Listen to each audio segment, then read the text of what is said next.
Hi viewers, welcome to our channel. ప్రస్తుతం మనతో పాటు భారద్వాజ్ గారు సీనియర్ జర్నలిస్ట్ వారితో ఒకసారి మాట్లాడదాం. సార్ నమస్కారం సార్. నమస్తే అండి. సార్, పవన్ కళ్యాణ్ గారి టైటిల్ తో తమ్ముడు అనే ఒక టైటిల్ తో నితిన్ గారు మనం సినిమా ఈ రోజు రావడం మనం చూసాం సార్. సో ఈ సినిమా పైన ఒక బడ్జెట్ కాస్త కొంత కాంట్రవర్సీ ద్వారా ఏర్పడింది. అయితే ఇప్పుడు ఆ బడ్జెట్ అనే సినిమాకి వెళ్ళిపోయిందా? ఇవాళ రిలీజ్ అయిన సినిమా టాక్ ఎలా ఉంది? మీ రివ్యూ ఏంటి ఈ సినిమా పైన? ఈసారి అయినా నితిన్ గట్టెక్కాడా లేదా? అంటే నితిన్ గట్టెక్కడానికి సచవిధాలా ప్రయత్నం చేశాడు కానీ గట్టెక్కినట్టుగా భావించలేని పరిస్థితి ఉంది. అంటే సినిమా మేకింగ్ కి సంబంధించి ప్రస్తుతం ఇండస్ట్రీ ఒక గందరగోళంలో ఉంది అని స్వయంగా దిల్ రాజు గారే ఒక ఇంటర్వ్యూలో చెప్పాడు. ఈ సినిమా ప్రమోషన్ సందర్భంగా ఆయన చాలా ఇంటర్వ్యూస్ ఇచ్చాడు. ఆ సందర్భంగా ఆయన ఒక గందరగోళ స్థితిలో ఉంది సినిమా ఇండస్ట్రీ అనే మాట చాలా 3-4 సందర్భాల్లో వాడాడు. ఆ వాడటం అనేది ఈ సినిమాలో కనిపించింది. ఎందుకు వాడాడు ఇలాగా అనేది అర్థమయ్యే పద్ధతులు. అంటే థియేటర్లకి జనం రావడం లేదు. సినిమా ఎంత గొప్పగా ఉందని టాక్ వచ్చినా, రివ్యూస్ పాజిటివ్ రివ్యూస్ గుప్పించినా, లేదు రివ్యూవర్స్కే జాలేసి, అంటే ఎందుకు మనం సినిమాని బ్యాడ్ చేయాలి, మనం బాగుంది అంటే నలుగురు జనాలు థియేటర్కి వస్తారు, 4 టికెట్లు దిగుతాయి, ప్రొడ్యూసర్ల ఉసురు ఎందుకు పోసుకోవాలి మనం అని ఈ మధ్య కొన్ని సినిమాలకు చాలా పాజిటివ్ రివ్యూసే నడిచినాయి. అది కుబేరా కావచ్చు, కన్నప్ప కావచ్చు, అంతకుముందు వచ్చిన సినిమాలు కావచ్చు. కానీ పాజిటివ్ రివ్యూస్, పాజిటివ్ ఒపీనియన్స్ పోగు చేసుకున్నటువంటి సినిమాలు కూడా థియేటర్లలో జనాలని చూస్తే గందరగోళంగానే ఉంది పరిస్థితి. బయట చాలా పాజిటివ్ వేవ్ ఉంటుంది, పాజిటివ్గా ఉంది సినిమా అని చెప్తూ ఉంటారు. కానీ థియేటర్లో పట్టుమని 25 మంది కనిపించడం లేదు. ఎందుకు జరుగుతోంది అనేది ఒక కన్ఫ్యూజన్ ఇండస్ట్రీలో ఉంది. ఏం చేస్తే జనాలు థియేటర్కి వస్తారు అంటే, జనాలకి ఒక మంచి కథ చెప్తే వస్తారా, లేకపోతే థియేటర్కల్ ఎక్స్పీరియన్స్ ఇస్తే వస్తారా అనేది కన్ఫ్యూజన్కి కారణం. ఈ 2 ఏండ్ల మధ్య ఉన్నటువంటి కన్ఫ్యూజన్తో అల్లుకున్నటువంటి ఒక కథని తమ్ముడు అనే టైటిల్తో సినిమాగా తీశారు. ఇక్కడ ఒక అక్క తమ్ముళ్ళ మధ్య అనుకోకుండా ఒక గ్యాప్ ఏర్పడుతుంది. ఆ గ్యాప్ ఎలా ఫిల్ చేసుకున్నాడు ఆ తమ్ముడు అనేది ఒక ప్రధానమైన, అంటే ఎమోషనల్ డ్రామాగా చెప్పాలి అని అనుకున్నారు. ఈ ఎమోషనల్ డ్రామాగా చెప్పాలి అనుకున్నప్పుడు అక్క పాత్ర చాలా కీలకంగా వీళ్ళ ఆలోచనల్లో ఉంది. ఇంత కీలకంగా ఉన్నటువంటి అక్క పాత్ర ఎవరితో చేయిస్తే బాగుంటుంది అని ముందు కసరత్తు చేసి లయ గారిని తీసుకొచ్చారు. తీరా మొత్తం వంటకం కంప్లీట్ అయిన తర్వాత చూస్తే ఆవిడ ఆటలో అరటిపండులాగా మారింది. అది ఒక సందర్భం. అంటే థియేటర్కల్ ఎక్స్పీరియన్స్ ఇవ్వాలి అని ఒక డొల్ల కథ రాసుకున్నారు. ఆ డొల్ల కథ ఏంటంటే, ఒక జీవితాలని, అంటే తన జీవితాన్ని తనే నిర్మించుకోవాలి అనేటువంటి ఒక సెన్స్ ప్రతి మనిషికి ఉంటుంది. అంటే కోరిక బలంగా, ఒక జన్మని వదిలి ఇంకో జన్మలోకి వెళ్ళిపోతున్నాను నేను అనేంత నిర్ణయం తీసుకోగలిగిన ధైర్యం ఉన్నటువంటి ఒక అమ్మాయి తన జీవితాన్ని తాను నిర్మించుకోవటానికి ఎదిరించి ముందుకు ఎందుకు వెళ్ళదు అనేటువంటి ఒక కన్ఫ్యూజన్. ఆ కన్ఫ్యూజన్ మధ్య క్రియేట్ అయినటువంటి క్యారెక్టరు ఆవిడ చేసింది. లయ చేసిన పాత్రలో ఆ డొల్లతనం ఉంది. ఆ డొల్లతనం తమ్ముడి పాత్రకి ఆపాదించబడింది. దీంతో ఆ 2 క్యారెక్టర్లు, ఆ పాత్రల మధ్య ఎమోషన్ వండాను అని డైరెక్టర్ గారు అనుకున్నాడు. కానీ ఆ ఎమోషన్ ఆడియన్స్ ఫీల్ అయ్యేలాగా లేదు. లేకపోవడంతో ఏదైతే దీనికి సోల్ అనుకున్నారో ఆత్మ, ఆ ఆత్మ వాళ్ళకి కనిపించింది కానీ ప్రపంచానికి కనెక్ట్ కాలేదు. అది ఒక డొల్ల. ఈ డొల్ల మీద ఒక అడ్వెంచరస్ డ్రామా అల్లారు. ఈ అడ్వెంచరస్ డ్రామా అల్లటం కోసం ఫారెస్ట్ బ్యాక్ డ్రాప్ ఎంచుకున్నారు. ఈ ఫారెస్ట్ బ్యాక్ డ్రాప్ ఎంచుకున్నప్పుడు 75, 77, 78 ప్రాంతాల్లో వచ్చినటువంటి అడవిరాముడు, వేటగాడు, ఈ తరహా సినిమాలు, ఆ తరహా సినిమాల్లో ఉండేటువంటి గూడాలు, ఆ తరహా మనుషులు, ఆ తరహా గెటప్పులు, వాటి మీద ఏదో వర్కౌట్ చేద్దామని ఒక ప్రయత్నం చేశారు.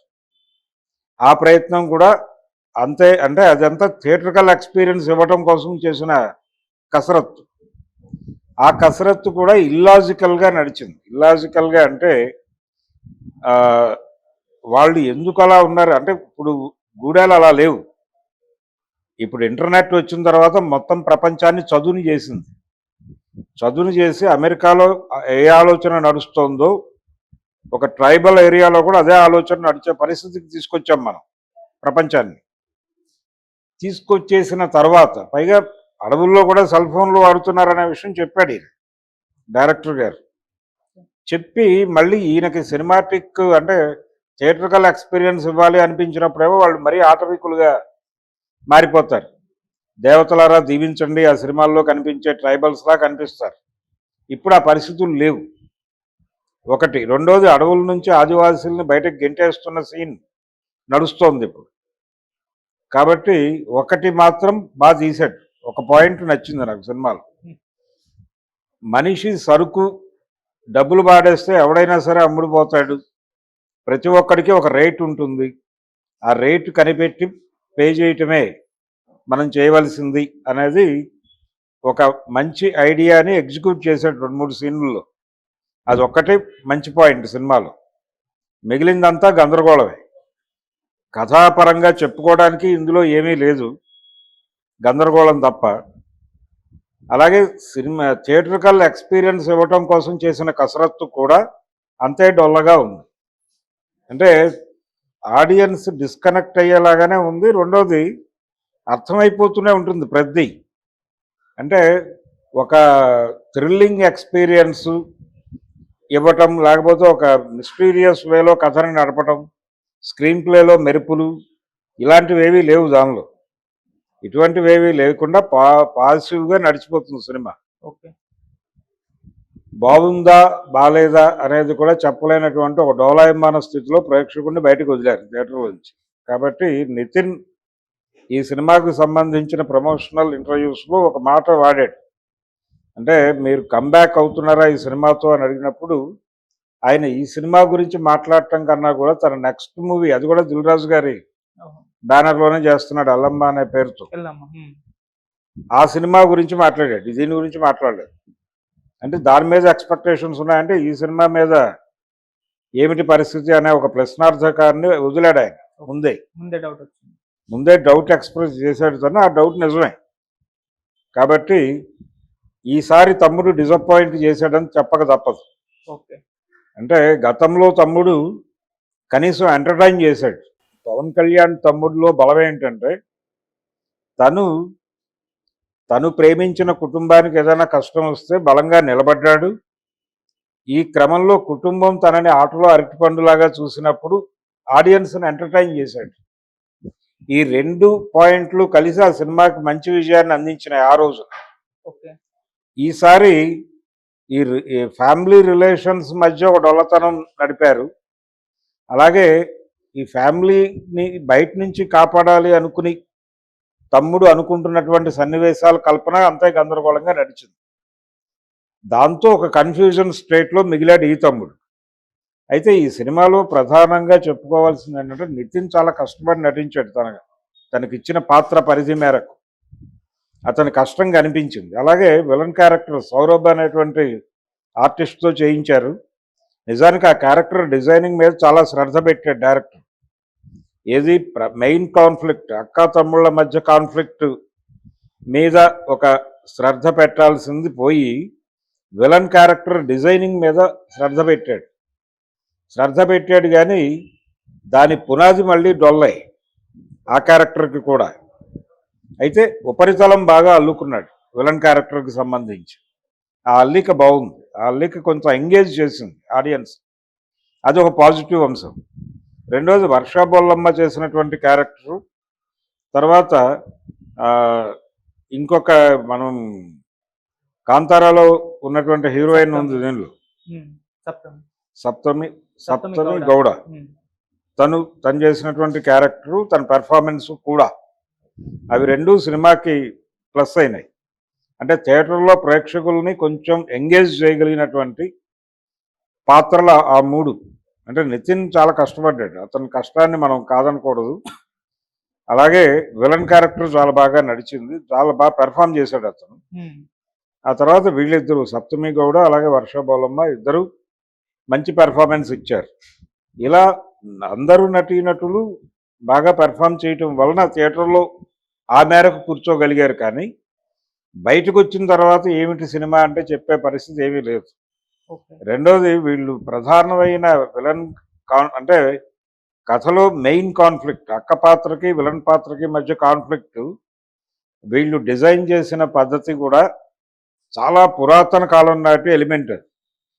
దాన్ని తీసుకొచ్చి ఇక్కడ వాడారు.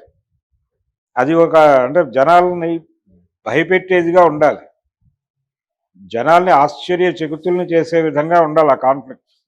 అలా లేదు, అలా లేకపోవడం అనేక లిమిటేషన్స్ మధ్య, అనేక గందరగోళాల మధ్య, అనేక అంటే తెలియని తనాల మధ్య రాసుకున్నటువంటి కథ తమ్ముడు. అంచేత ఏ అనుభవం ఇవ్వాలో ప్రేక్షకులకు తెలియట్లేదు వాళ్ళకి. అంటే థియేటర్కల్ ఎక్స్పీరియన్స్ ఇవ్వాలా, మంచి కథ చెప్పాలో తెలియని ఒక కన్ఫ్యూజన్ ఇండస్ట్రీలో ఉంది అనటానికి ఇంతకంటే అద్భుతమైన నిదర్శనం ఇంకోటి అక్కర్లేదు. ఆ మేరకు తమ్ముడు అనేటువంటి సినిమా ఆ ప్రయోజనం సాధించింది. అంతకుమించి థియేటర్లో అది పెద్దగా పెర్ఫామ్ చేస్తుందని నేను అనుకోవడం లేదు.